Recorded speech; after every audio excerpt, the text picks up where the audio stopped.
আসসালামু আলাইকুম রহমতুল্লাহ। আশা করি সবাই ভালো আছেন। একটা গল্প শেয়ার করি।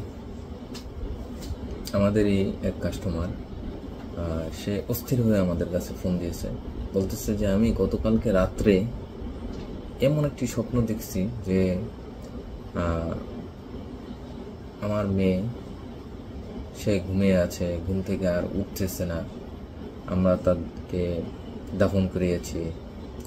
তারপর মুনকার নাকি ফেরেশতা তাকে জিজ্ঞেস করছে, তোমার রবকে, তোমার দিন কি, তোমার নবীকে। সে দুটি প্রশ্নের উত্তর দিছে, কিন্তু 3 নম্বর প্রশ্ন দিতে পারে না, চুপ হয়ে আছে।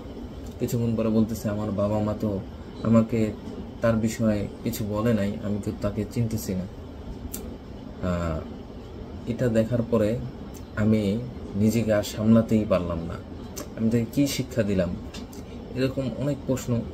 সে খুবই উদ্বেগ হয়ে গেছে, এবং এটা বাস্তবমুখী প্রশ্ন বা বাস্তবমুখী স্বপ্ন। এটা বাস্তবতা আমরা সবাই জানি, মৃত্যু আমাদের হবেই। আমাদের সন্তানরাও আমাদের আগে চলে যেতে পারে। আমাদের সকলেরই ছোট ছোট সন্তান রয়েছে। তো আপনার সন্তান, আমার সন্তান, তারা কি আমাদের এই কাস্টমারের মতো এই প্রশ্নের উত্তর তারা দিতে পারবে? যদি তারা না দিতে পারে, তাহলে অবশ্যই আমাদের একটু ভাবার বিষয় আছে। আমরা দ্রুত তাদের জন্য একটা অন্ততপক্ষে একটা সিরাতের ব্যবস্থা করতে পারি, একটা সিরাত বইয়ের ব্যবস্থা করতে পারি। যুগোপযোগী, ছোট হোক, সংক্ষিপ্ত হোক, আমরা একটা সিরাত বই তাকে উপহার দিতে পারি। তো আমাদেরও একটা প্রচেষ্টা আছে, যার কারণেই উনি আমাদের কাছে আসছে। আমাদের একটা ছোট্ট সিরাত সিরিজ রয়েছে, 10টি বই রয়েছে, একদম সংক্ষিপ্ত, বাচ্চাদের উপযোগী। এই বইটা পড়লে বাচ্চাদের মন খারাপ হবে না।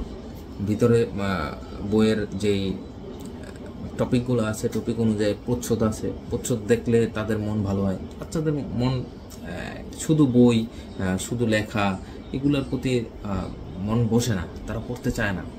8-10 বছর, 12 বছরের নিচে শিশুরা এরকম পড়তে চায় না।